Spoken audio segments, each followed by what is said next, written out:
Islamiku kudu sesraga panggone sinau awet kancingin aku bisa mengerti Allah pangeran ya Allah Rabbi antara wilujeng ingkang sami rawuh ingkang rawuh mriki anani wasepuh kita ngormati miyosen nabi panutan Nabi Muhammad nabi kang pungkasan ingkang marnata para manungsa ingkang mrentah kita supaya ngatoi dosa timur matahari mulai percaya Bangunlah berdiri kawan semua, marilah membangun barisan kita, seluruh pemuda Indonesia. Atur wilujeng ingkang sami rawuh ingkang rawuh mriki aneni wasepuh kita mrengati miyosen nabi panutan Nabi Muhammad nabi kang pungkasan ingkang para manungsa ingkang mrentah kita supaya ngetoi dosa timur matahari mulai percaya bangun dan berdiri kawan semua marilah mengatur barisan kita seluruh pemuda Islam Indonesia kita pemuda Islam Indonesia Indonesia ingatlah kepada kewajiban kita mari bekerja bersama-sama menjunjung agama Islam yang termulia dengan sungguh kami mencari ilmunya supaya kita bisa unggul derajatnya di dalam dunia dan akhiratnya mudah-mudahan kita masuk surga.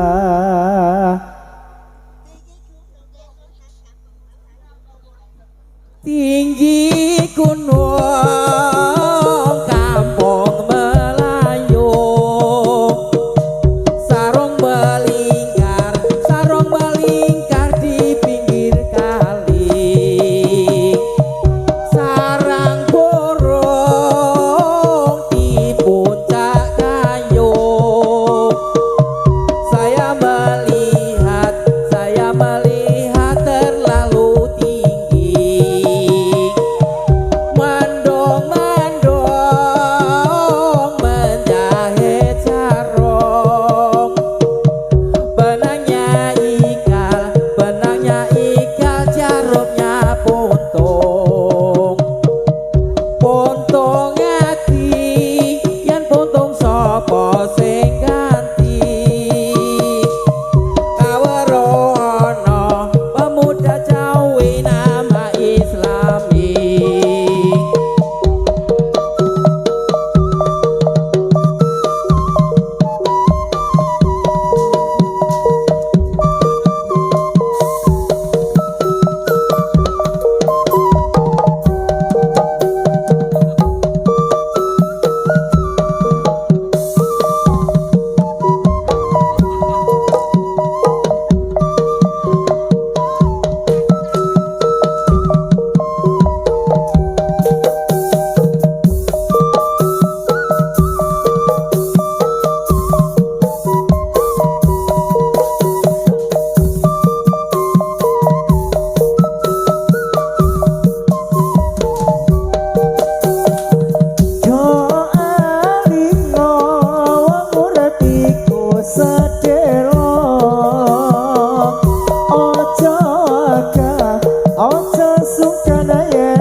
Jake ra iki.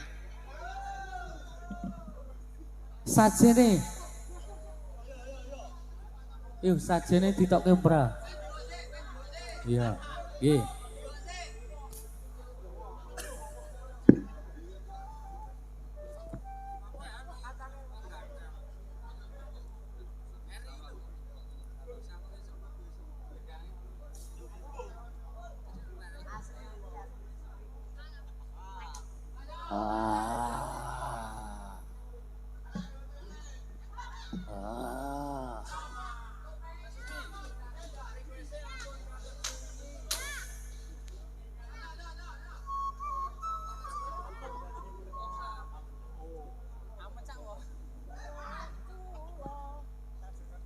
Iya.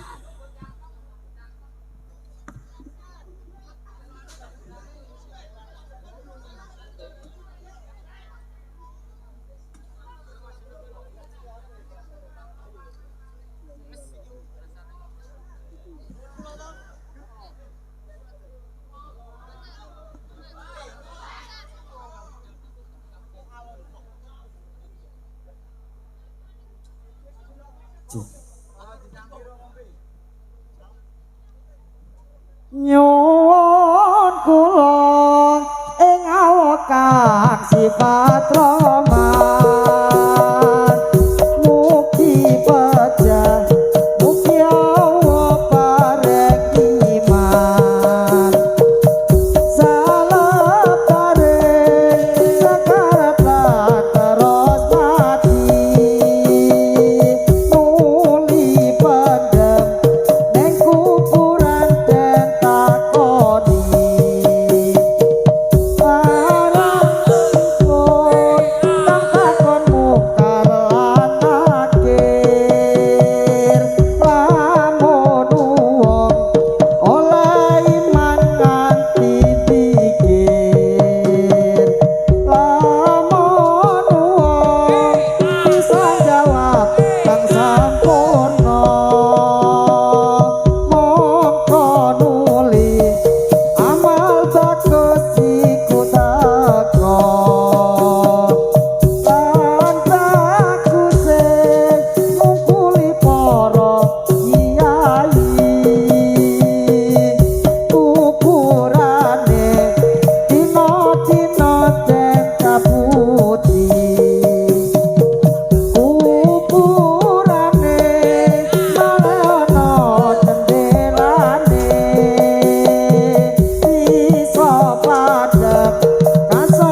Yo dilebokke yo.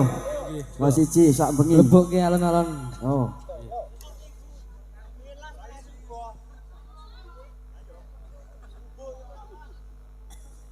Yo, pencak kene. Oh. Juga sing apik yo.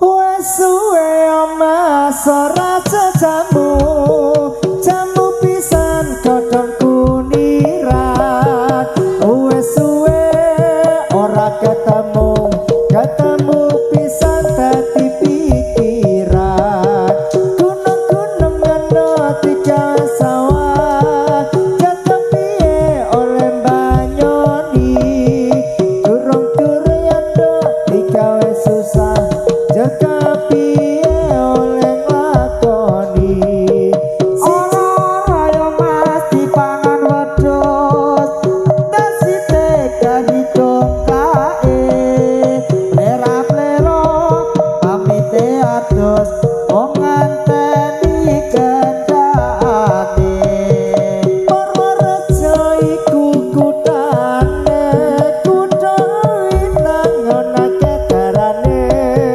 pengen mulya padha nyambut gawe aja ngalamun ora ana gunane Semarang yo mas pabrike boto pupurane kemendemayen sembayang wong lebur dosa wadah pupur ke golek duwe siji loro telu papat lima enam pitu wolu songo atiku lagi nandang foto sapa bisa golekake tombo panase mas ning alon-alon iupe ning kulon omah ayune ora kemriyong bubrake wong omah-omah gunung-gunung digawe sawah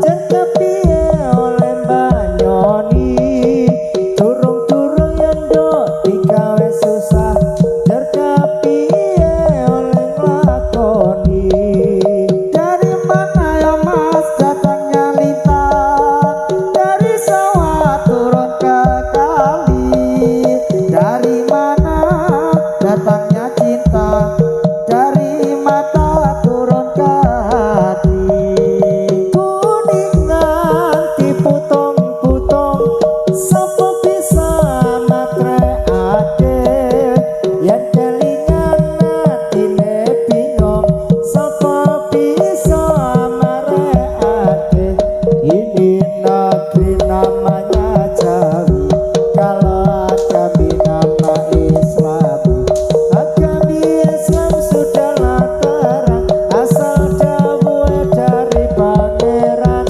yo prokonco ngaweru ono rukune Islam yaitu limo sadat loro rukun siji isu sira kalawan kaji ping pindhone nglakoni salat kaping telune bayar zakat ping pat poso bulan Ramadan kaping 5 haji lamun kuwasa tiap lapar kumpulan ini Ramadan wajah ibadah syukurlah dalam kesucian menjadi pedoman tegala berdirimu siapa dengan nyawamu setia membela agamanya Islam agamanya kuatan negeriku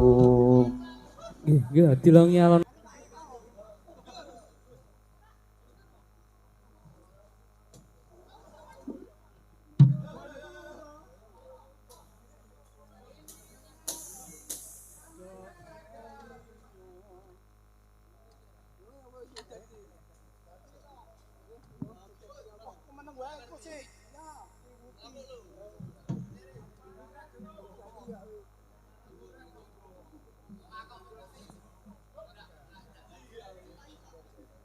Pak Dul pencake nggo sekali lagi nggo. Kalih ditarik alon-alon.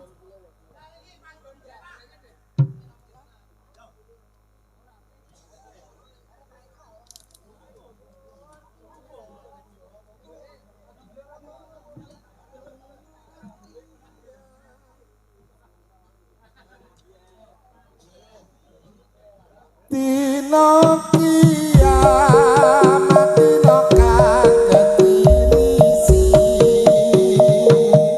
langit benet lintang kokrokon bumi sakarane mumpul mutra dadi siji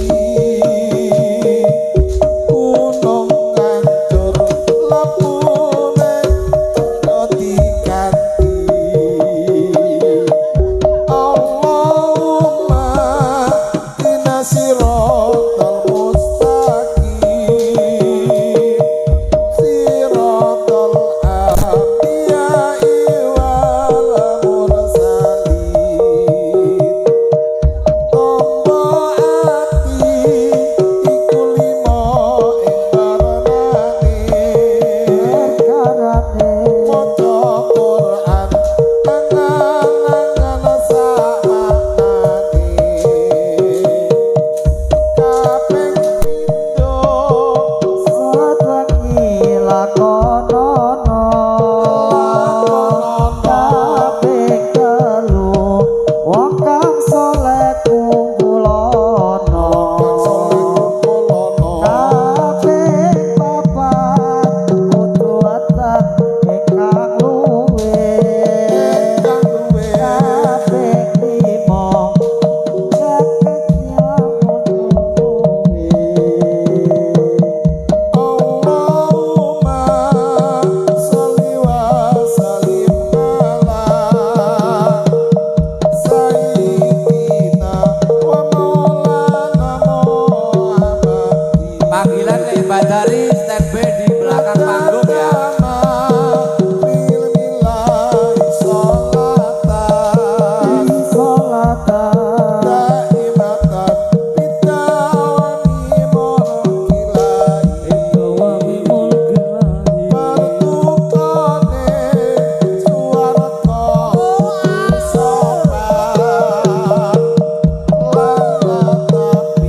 Jauh kang mulya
Ini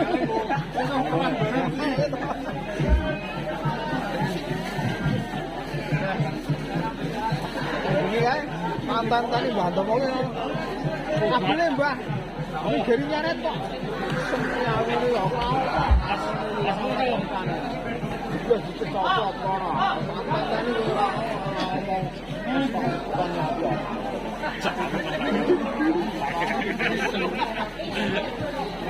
ngomong pernah nom nih.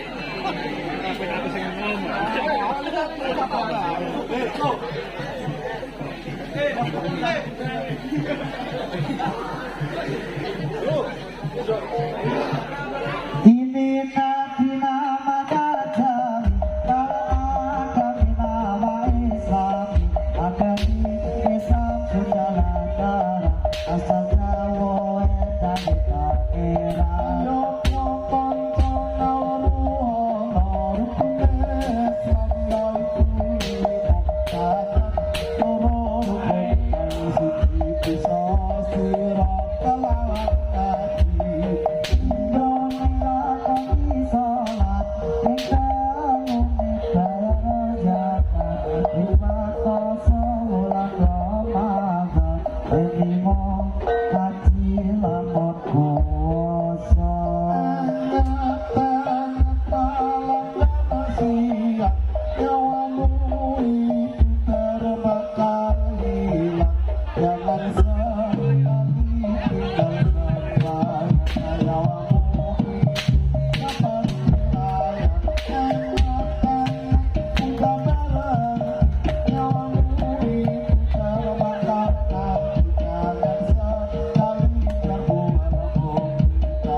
Bisa untuk lebu yo. Langsung